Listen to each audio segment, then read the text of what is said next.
The following program contains scenes which may be disturbing to some viewers.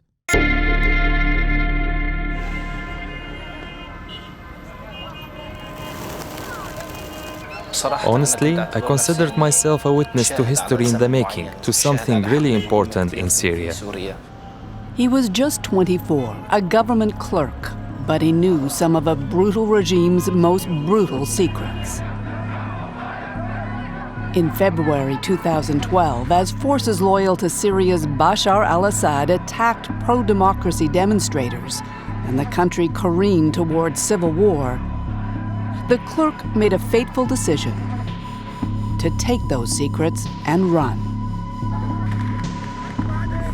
I was thinking that this cause needed sacrifice, even if it was sacrificing my own life. But how to get out of Syria without detection? He approached a smuggler. He told me that if he smuggled me out and the papers were caught, both of our futures will be destroyed and we'll end up murdered.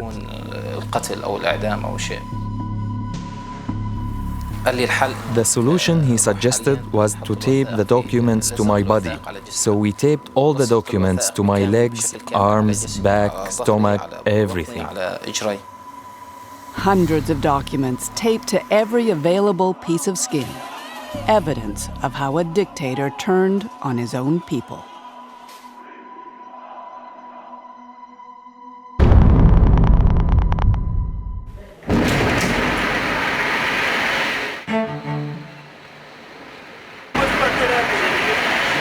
The crimes the Assad regime is accused of are well known.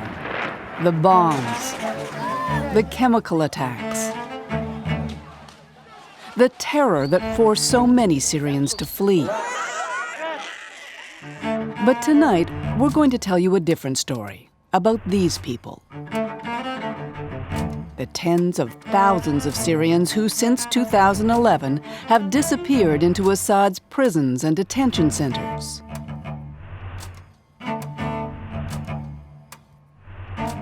To be interrogated, tortured, and worse. It's a story that took us not to the front lines, but to cities in Europe, secret locations, where we met people who risked everything to tell the world the truth, to smuggle out the proof they hope will one day bring justice.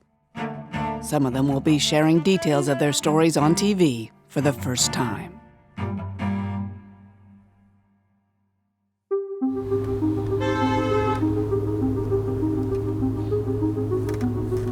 Abdel-Majid Barakat is that government clerk turned smuggler. I was the manager of the information and the data department at the crisis management cell. The crisis management cell was a new agency, a secret one, and Barakat, fresh out of university, was one of its first hires. Housed in the Ba'ath Party headquarters in central Damascus, the cell's job was to come up with strategies to crush the growing anti-Assad protests.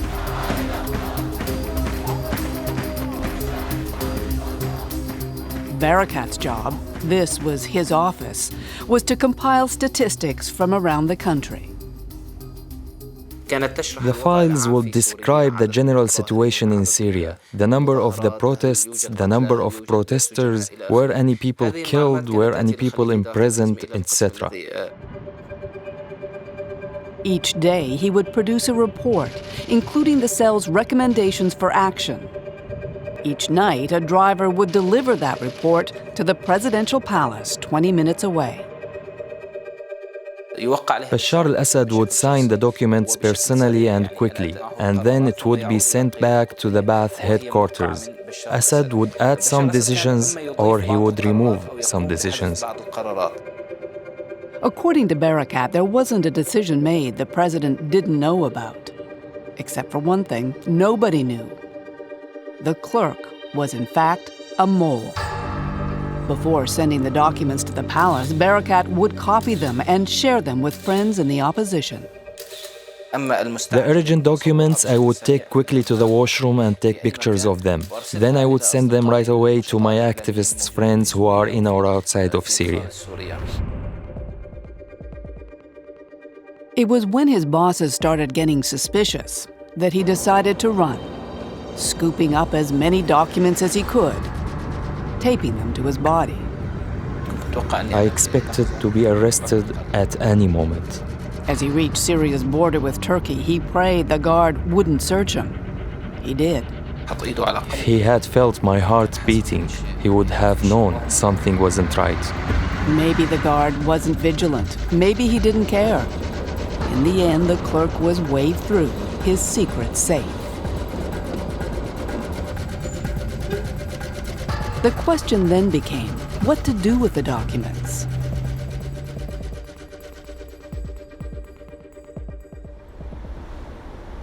Unbeknownst to Barakat, in another city far away, there was already an organization collecting the same kinds of secrets, using them to build criminal cases against the Assad regime.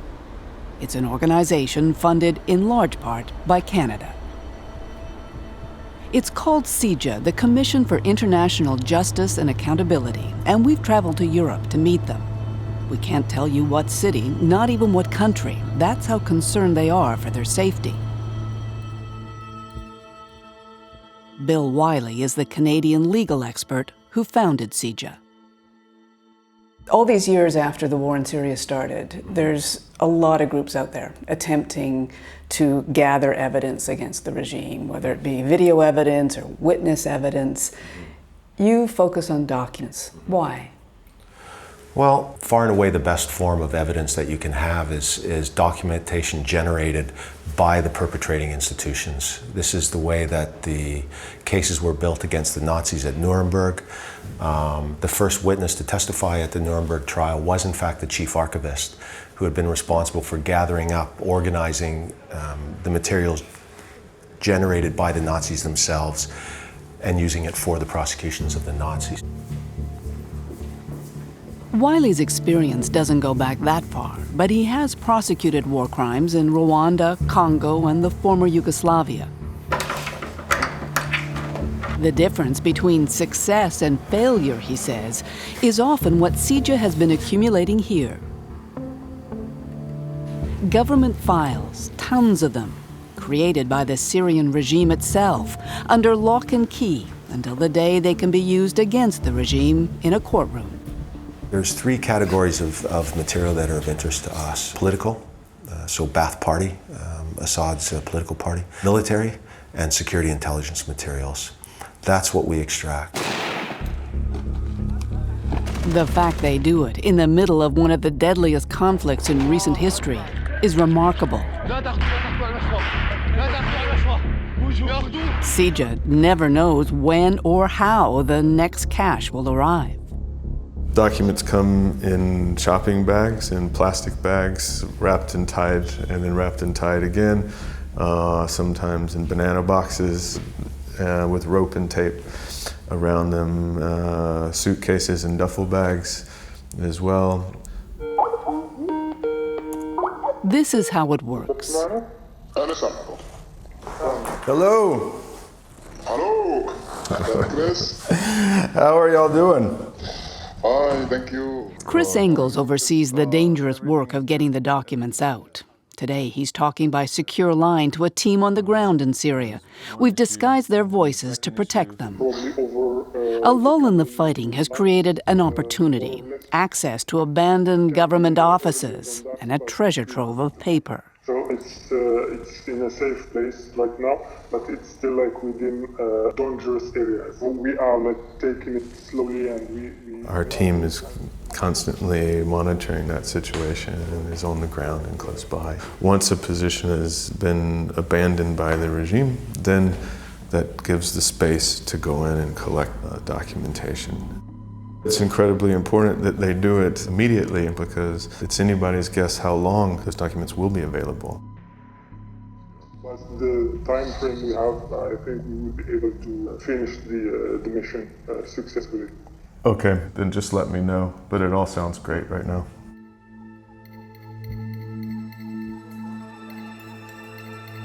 When government clerk Abdel-Majid escaped Syria with his documents, it didn't take Syria long to find him and to copy what he had. Minutes of meetings, correspondence between government departments, orders to act. How many documents altogether? 500 documents. And how do we know they're authentic? How do we know they're real? We know that they are authentic because of the seals on them, the logo of the Ministry of Internal Affairs. Usually every document that is signed by any officials has a signature in green. Some documents are sealed by the Crisis Management Cell or signed by the Prime Minister or even by the President Bashar al Assad. Indeed, there it is, Bashar al Assad's own signature. At the time, Syria's ruler was assuring the world his forces were only targeting terrorists. Documents make clear is that from the beginning, every protester was a target in every region, every city. For example, this document is from a meeting of the Security Committee in Deir ez-Zor. Here we see that arresting protesters was a decision made at the beginning of the revolution. It's handwritten by the members of the Crisis Management Cell subdepartment of Deir ez-Zor. Deir ez-Zor, eastern Syria's biggest city. It was here that some of the first protests started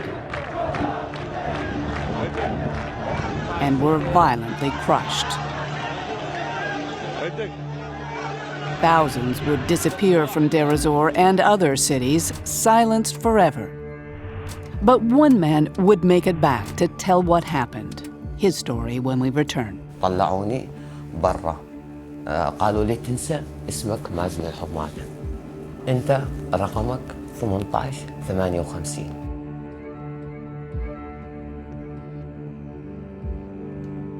The following program contains scenes which may be disturbing to some viewers.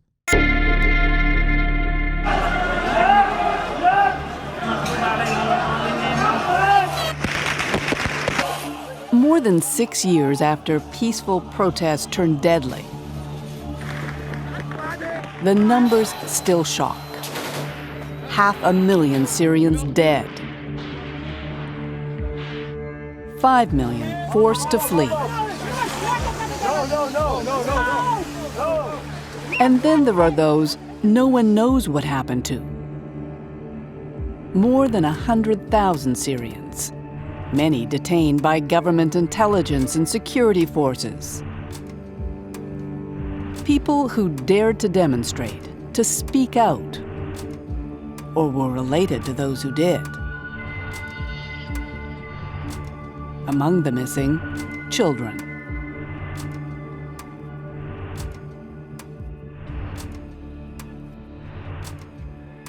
For 19 months, this man was on the list too, Mazen al-Hamada.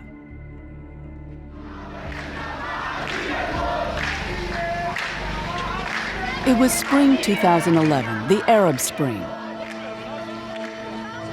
In the Syrian city of Deir ez-Zor, young people like those across the Arab world were on the streets. طبعا أنا شعور لا يوصف، احنا مراقبين الوضع من مصر ومن يعني لازم ينكسر القيد السجن السوري، لازم ينكسر هذا القبضة الحديدية بسوريا. Mazen was an assistant engineer at the time, working in Deir ez-Zor's oil fields. All things considered, he had a good life, a loving family, lots of friends.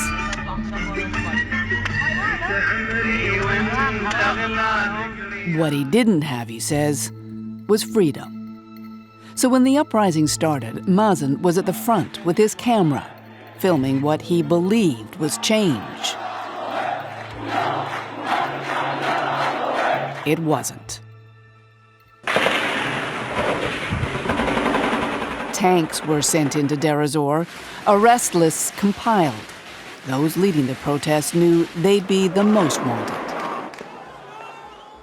اضطريت اني اطلع من دير الزور اتخفى من هاي. اول شيء تخفيت بالريف، طبعا بريف المدينه، بعدين تخفيت بيوت محددة، بعدين صرت أتخفى بالبراري بالصحاري تماما. فشفت الوضع مطول، فخطر ببالي إنه دمشق مدينة أنا أعرفها زين وأعرف حاراتها وأعرف زواريبها.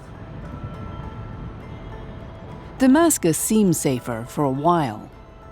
But one day, returning from delivering baby formula to neighborhoods under siege, Mazen was arrested.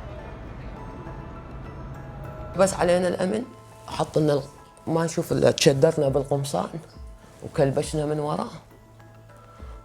من وراه وصاروا بينا ضرب وبكاس وكذا وكذا، ما نعرف مشان ايش، وطلعونا حطوني بباكاج السيارة. طول الطريق يقولون بدنا نقتلكم بس. It was the beginning of an ordeal he was soon convinced would kill him. فوتونا على غرفتين 4 أمتار ب4 أمتار بيها تقريبا كل وحدة 50 ل 60 شخص. فأول سؤال خطر ببالي إنه أنا وين؟ أسأل المعتقلين أنا وين؟ وإنه يقول أنت بالمخابرات الجوية بمطار المزة. Meza Airport, Air Force Intelligence, words that strike fear into every Syrian heart. Located in southwest Damascus, the detention center has a long reputation for extracting confessions. Mazen decided he had nothing to lose by telling the truth. وش قالوا لي بدك تعترف على قتل عناصر الجيش العربي السوري تماما على حمل سلاح. قال لي وش سؤال سألني؟ قال لي شو نوع سلاح؟ قلت له كاميرا بكل وقت.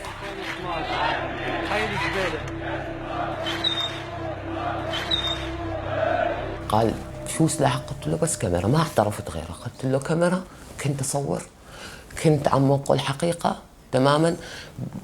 بس قام نزلوني 4، ما اعترفت على سلاح، نزلوني بالأرض 4 وجابوا لي عصي وبلشوا كسروا لي هاي ضلاعي هاي.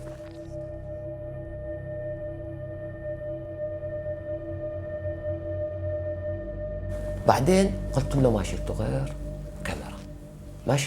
غير كاميرا، المهم طلعوني شبحوني، حطوني كلبشة هيجت ايديني هون ربطوها على بوري، ايوه على شباك بارتفاع 40 سنتي عن الارض تماما، وحطوا حذاء بلاستيكي بإثمي وقالوا لي عض عليه.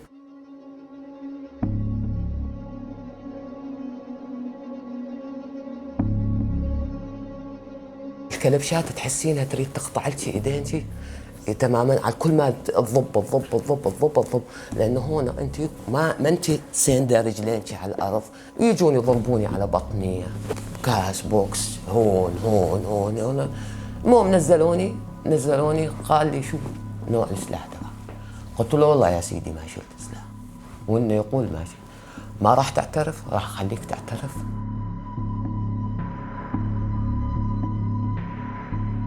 فشلحوني الكلسون، حطوا لي كلامب بالجهاز الذكري تماما، عبارة عن كلامب له مفتاح ماندريل، ويشدون على الذكر، يشدون فالضب إلا آخر شيء ما تحسينه اللي يقطعوكي، يعني يقطعوا اللي عم يعذبون الذكر تبعه، واحد حيحط لك خازوق من ورا. His torturers would have had no reason to think that what they did to Mazen would ever be known. He had no reason to think he'd be believed. But thousands of kilometers away, in a secret room full of smuggled documents, there would be a clue. War crime investigators with the Commission for International Justice and Accountability would find a document corroborating part of Mazen's story, a reference to an arrest order.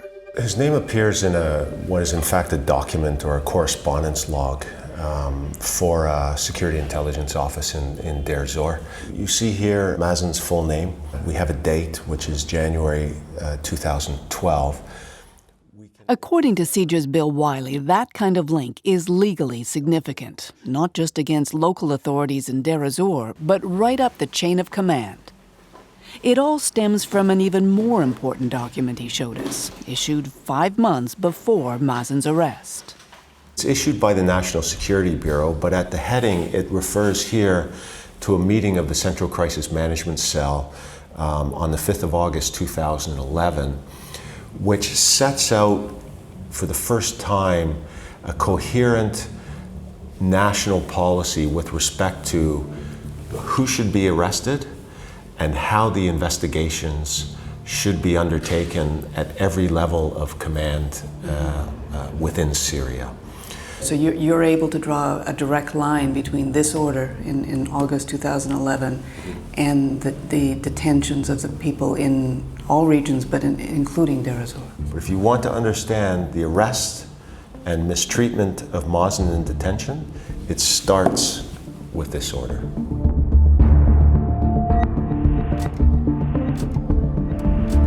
Within days of that order, the flow of Syrians disappearing into regime cells picked up speed.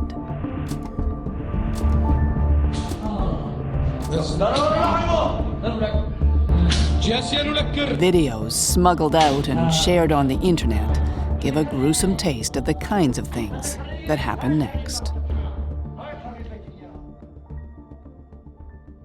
So in the end, what did you actually confess to?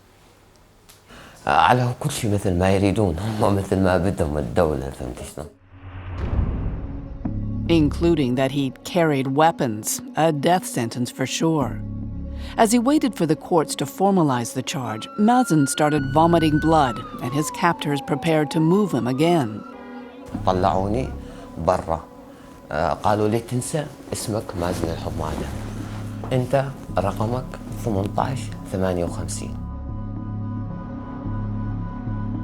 Prisoner 1858 was taken to military hospital number 601, less than 2 kilometers from Bashar al Assad's palace.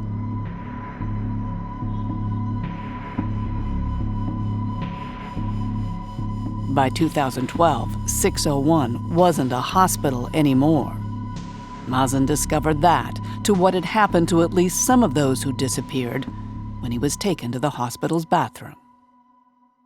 بتروحي انت عادينا تفتحي التواليت الاول بتلاقي جثتين فوق بعضها مكومات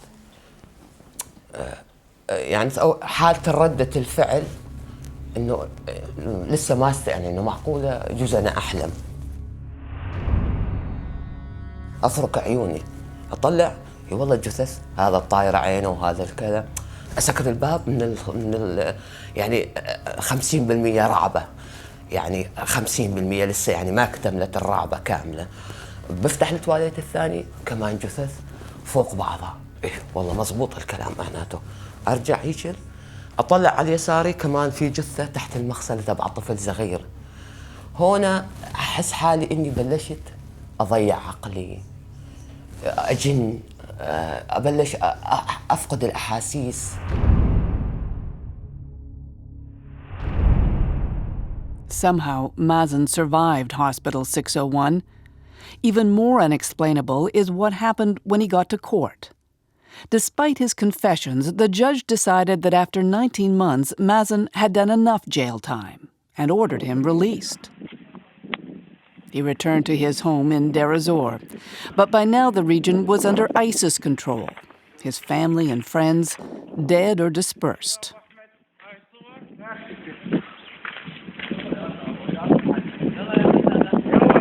A life that had once held such promise was gone. His dreams, now rubble. دمروا الذكريات الحلوة، دمروا طفولتي، دمروا شبابي، ما خلوا شيء ما دمروا، وعم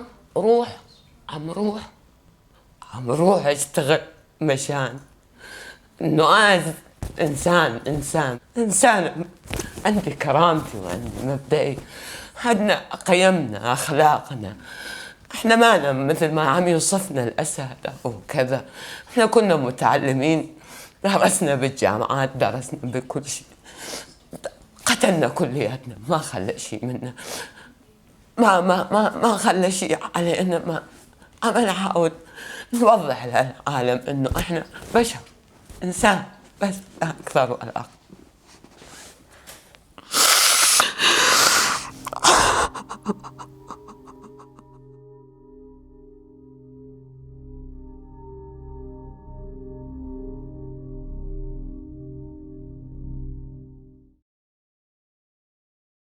The following program contains scenes which may be disturbing to some viewers.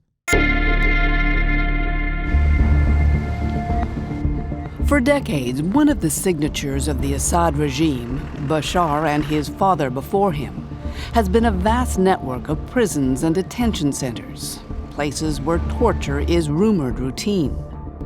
But who would have thought hospitals would be among the torture chambers? Mazen al-Humada came out of Military Hospital 601 convinced no one would believe what he saw there. Then, in 2014, came evidence. Photographs from the very same hospital. Difficult to look at, and if you don't want to, this is the time to turn away. There are thousands of images that confirm it all. Torture, starvation, in some cases what appears to be outright execution. The FBI would later authenticate the photos as real, but the photographer remained a mystery. All that was known is that he'd worked for a military forensic unit, had smuggled the pictures out himself, and had adopted the nickname Caesar. In August 2014, concealed by dark glasses and a blue hood, Caesar testified in secret to a U.S. congressional committee, and then went to ground, granting no face-to-face interviews until now. Again, we can't reveal where we traveled to meet Caesar. He and his family are in hiding, fearing the Syrian regime wants them dead. He agreed to tell us his story as long as we took every measure to protect his identity. Caesar, I really appreciate you doing this interview because I know you have spoken very little about the photographs that you took. Among his demands was a promise not to record his voice. Instead, as we deliberately blocked our microphones, Caesar whispered his answers to an interpreter. I wanted to show the international community the slaughter, the ongoing genocidal massacres that are occurring in Syria. He says he collected the images over 2 years, 55,000 of them. Each one someone's brother, father, son, even daughter. According to Human Rights Watch, evidence of at least 6,000 Syrians who died in regime custody. Look at this picture, for example. Even animals, it's not okay to treat animals the way these people are being treated. This is another example. You can see that there are burn marks on him, that the changes in the skin show that electrocution was used, and other wounds that appear on his body. As the bodies would pile up every single day by these huge numbers, there was no room inside the hospital that could fit them. So this is actually in a garage.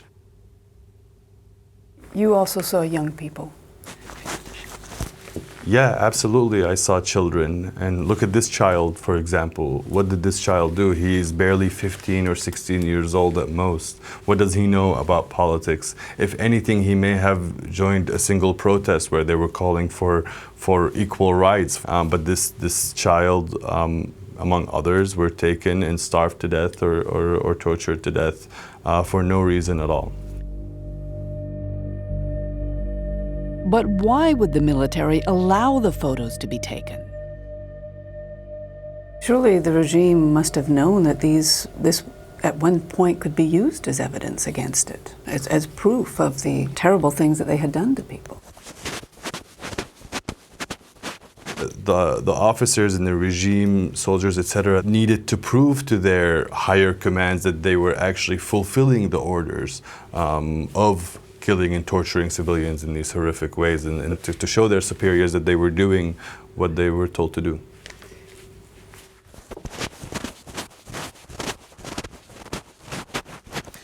Another thing that's important to remember is that they don't see a consequence for actions that they do. So even in documenting these things, they believe that they are above international law, even if it's documented by them.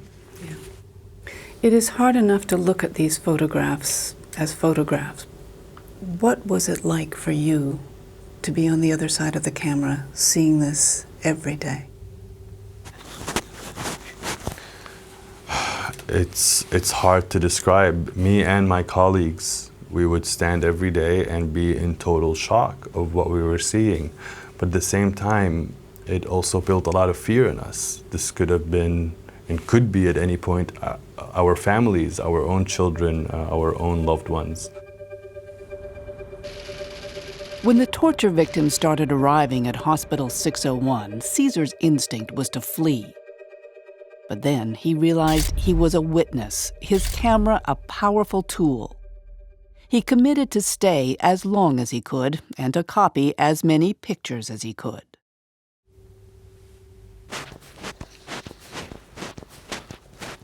We had to take the photos and we had to attach them to a specific report. We had to archive them. We had to put them in a database. And this entire process took time. And so what I would do is I would take advantage of this process to be able to get these photos on my own personal flash drives that I was able to sort of get and then sneak out with me every day as I went home. What would have happened if you'd been caught? At any point, if I was ever caught with a single memory card or a flash drive that I was taking on a daily basis from the photos of these victims, it would have been the last day of my life. After 2 years, he could take no more. Caesar and his photographs were smuggled out of Syria, and the images began to circulate. Earlier this year, Bashar al Assad was asked about them in an interview. This photo, who verified the pictures? Who they verified that they're not edited and photoshopped and so on? If you take these photos to any court in your country, could they convict any criminal regarding this? Couldn't they tell you what this crime, who committed? If you don't have this full picture, you cannot make judgment. It's just propaganda, it's just fake news. They want to demonize the Syrian government. But there is one thing about the pictures not so easily dismissed. The machinery of Assad's own bureaucracy left clues. In many of the photos, a series of Arabic numbers that Caesar says are important. So the top number that appears is the number of the individual when they were detained. And so once you enter prison, you no longer have a name. You go by this number that you are assigned. The number in the middle is the number of the intelligence branch. That's the intelligence branch where this individual was held and tortured to death. So it shows who was responsible for this death. Absolutely, it does. It shows the specific branch responsible for the death. And knowing the specific branch is critical to the lawyers building criminal cases in that secret location in Europe. It helps identify those responsible. The numbering system that was in place with the regime allows us to, in some cases, look at material we have collected from the field and look at the Caesar photos and cross-check those and then be able to demonstrate that indeed this photo is of this person and this number that's attached to the photo is the same as this number that's in the other documentation. When you saw those photos, what was your reaction? Oh, it's terrible. And when you're working in this field, that you know that those acts are occurring. But it's another very powerful thing to see them documented. After every incident like this in human history, people ask the question, what is it that turns ordinary people into people capable of such evil? And what is it that gives ordinary people the courage to do the right thing?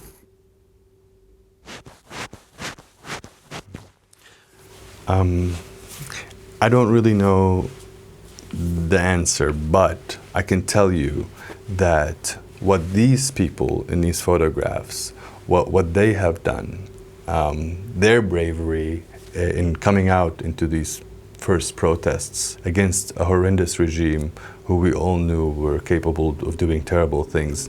What I did, any courage that I may have, doesn't even come close to the bravery and the courage of these young men and women that went out in peaceful, nonviolent protests asking for their rights. It's unimaginable, and it's well beyond anything that I've done. But would any of it make a difference? Could the photographs bring justice for all those Syrians who disappeared?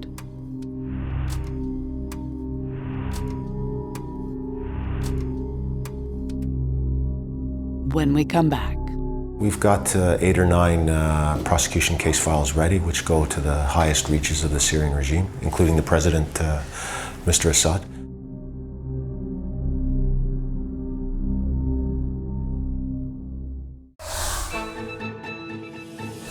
There's always more to our stories. You can stay connected with the Fifth Estate on Facebook.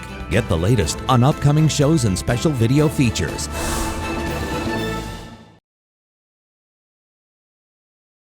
The following program contains scenes which may be disturbing to some viewers.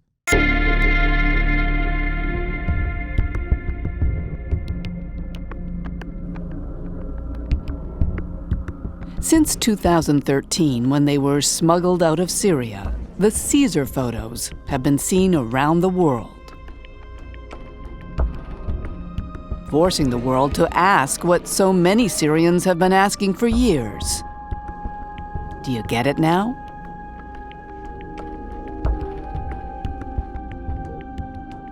بعدين عادينا وقد شفت صور قيصر قلت الحمد لله الله كشف الحقيقة كشف الحقيقة تشوفها الحال.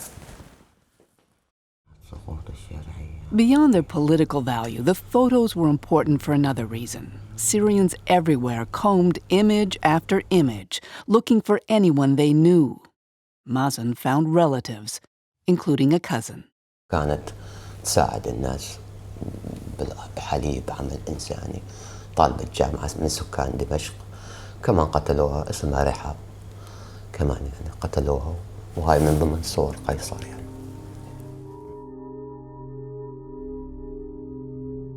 It's still a mystery to me after 20 years how you motivate people to kill their neighbor. I just don't get it. Or indeed, how you motivate people to kill their neighbors who are your fellow citizens as a leader. I still don't get it. In 5 years, Bill Wiley's Commission for International Justice and Accountability has smuggled 700,000 documents out of Syria, 3 tons in all. Evidence he says they could take to court tomorrow. Murder, torture, persecution, certain sexual offenses as war crimes and crimes against humanity.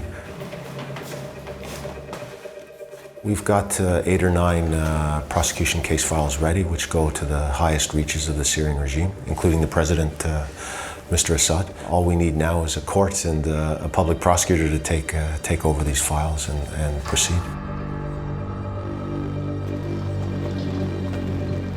But that's the problem. There is no court. Efforts to refer Syria to the International Criminal Court in The Hague have been blocked by its allies, primarily Russia. Some European countries have launched national investigations, but those are more limited and have yet to be tested in court.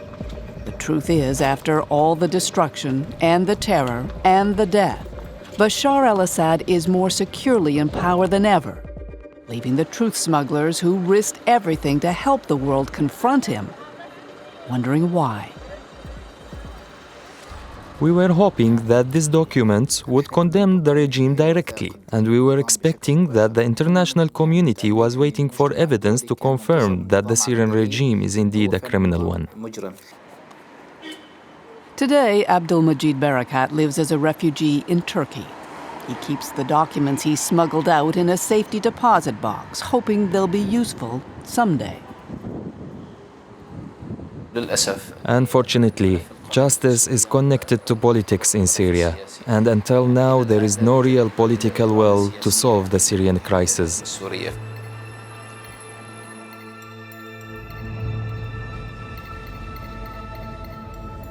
Mazen al-Hamada eventually found refuge in the Netherlands. Today he channels his anger and his grief into building that political will. سجن Bashar al Assad. هذا سجن Bashar al Assad. He tells his story to diplomats and to politicians, to anyone who will listen. It's how he survives.